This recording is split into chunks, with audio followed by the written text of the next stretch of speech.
За тэгэхээр TV8 телевизэд шөнийн төдий мэдээлэл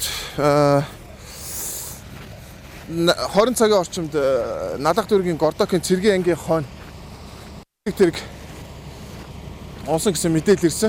Тэр дагуу бид нэр бас Гордокод яг тэр газар дээр бас ирээд байна. Тэр энд бол одоогоор цагдаа бол 105 мөн онцгой байдлын мөн цэргийн ангийнхан газар дээр нь ажиллаж байна. Тэгэхээр онцгой байдлын хувьд бол Налах дүүргийн онцгой байдлыг хилцээс ирсэн. Тэгэхээр ямар ч дуудлага хэдэн цагийн үед ирсэн талаарх мэдээлэл бас авъя. Энэ дээр дуудлагын цаг хэд бас хэдэн цагийн үед ирсэн юм бэ? Хэдэн цагийн үед яг Налах дүүргийн онцгой байдлыг дуудлага авсан. За ямар ч бол мэдээллийг бол ерөөхдөө өгөхгүй гэсэн ийм байдалтай хандж байгаа. Тэгэхээр ямар ч эндээс бас мэдээллийг нь асуугаад үзье.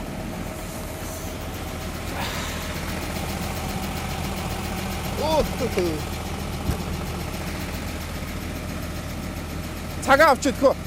Хэдэн цагийн дуудлага авсан гэж асууч.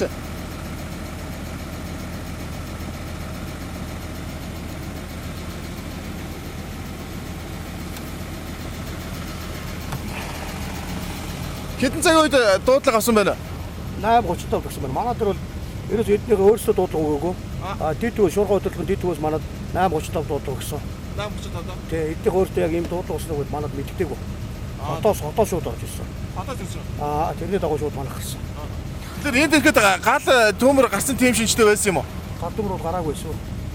Хичнээгүү явж ирсэн гэж юм. Тэрийг одоо ороод бид мэдэхгүй. Нууцчаад ирсэн хэлэхгүй. Ямар нэгэн гал бол гараагүй юм тий. Гал бол ямар нэгэн гал уусууд гараагүй. Онгоцын хувьд энэ цэргийн ангийн онгоц ирсэн үү? За ишла мэдэхгүй. Би одоо сайн мэдэхгүй. Наад одоо энэ анги өөрсдөө уусууд цэргийн ангийн уусууд юу гэх юм. Тэгэхээр хаанаас онцгой байдлынхны өгсөн мэдээллийг бас хүргэлээ. Тэгэхээр энд бол зэвсэгт хүчний 337 дугаар ангийн буюу одоо нисэх хүчний нисэх зурвастай энэ ангийн хойно буулт хийсэн юм. Яг ямар ослын буулт хийсэн одоогоор тодорхойгүй, ямар гэмтээс олж ийхүү бас нисэх тэрэг унсан гэдэг мэдээлэл бол байхгүй нь. Одоогоор л эндээс харж байгаа мэдээлэлээр ерөнхийдөө онгоцыг бол харж байхад Ми8 буюу одоо Батлан хамгаалах яамны харьяа нисэх тэрэг байж магадгүй гэсэн ийм мэдээлэл байна. Гэхдээ ямар ч тач бол мэдээлэл бол өгөхгүй байна. Тэгэхээр буух зурвас бол яг энэс урд буюу одоо нэг 200 м-ийн зайд буух зурвас буюу цэргийн ангийн хашаанд бол буух зурвас байгаа. Яг цэргийн ангийн штаб дээр бол буугаагүй мэдээлэл бол яг яаж явж байгааг бол одоохондоо тодорхойлох боломжгүй. Тэгээ та бүхэндээ бас өргөжлөлд бас алтныхан бас ямар мэдээлэл өгөхийг бас сайн шууд. За тэгэхээр энэ онцгойн бас алтны хүмүүс байна. Дуудлагыг хэдэн цаг үед авсан бэ? Яаж дуудлагын цагийг өгчихдгөө. Тэгээ ерөнхийдөө ямар ослоос олж ямар шалтгаанаас олж нисдэг дээр осолцсон тархын ажлын хэсгийн газар дээр нь ажиллаж байна. Тэгээ одоогоор бол ерөнхийдөө мэргэжлийн ирсэн шинцгийн алтныхын ирсэн бас ажиллаж байна.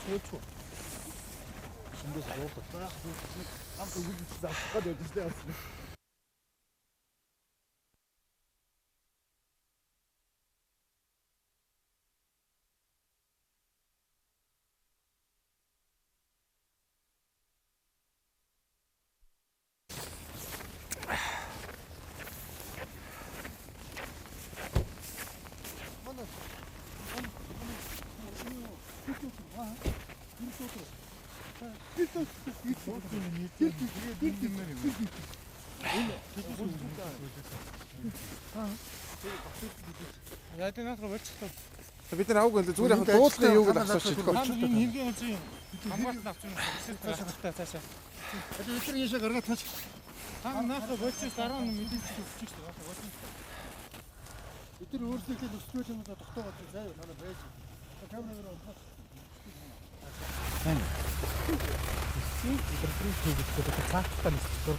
Яг нөгөө юу өчөөс байрладаг. Нэг цамхаг байдаг тий. Тэндээ байгаа юу? Эндээс нэг юм тодорхойлох. Энэ нислэгийн зурвас андаараа буусан гэдэг нэг юм мэдээлэл ирсэн дээ. Одоогоо тэр тодорхой алга байна. Яг тодорхой мэдээлэл өгөх боломж алга. Энэ нислэгийн ямар нислэгтэй байсан бэ? Энийг танах Одоо эдгээр чалгаа тодруулан заяа болоогүй. мэдээлэл хэдий өгөх бол Мэдээлэл болоогүй. хамт явж ирсэн хүн ямар байсан бол За бие байдлаас тодорхой зүйл мэдэхгүй. Тодорхой юм одоо болох нь боломжгүй байна заяа. Дараа болъё. Хичлэг явуулсан бол Биш явахгүй. Тэгэхээр энд ажиллаж байгаа ажлын хэсэгхэн бас рапорт бүртгүүлж байна онцгой байдлаа албаныхаа. Тэгэхээр онцгой байдлынхны өгж байгаа мэдээлэлээр бол ерөөхдөө энд нисэг тэрэг бол нийлээд гулсаж байж онголдсон гэсэн юм мэдээлэл нь яг шууд бол газарлалт хийгээгүй. Ихэд халтаргаа ихтэй дов жалга ихтэй. Тэгээд нисэг тэрнээс ямар нэгэн тийм байдлаар үсэрч шууд огцон муналт бол байхгүй. Ерөөдөө бас гусалттай явж байгаад их бас гүү саван дээр бас унсан гэсэн юм мэдээлэл бас өгч байна.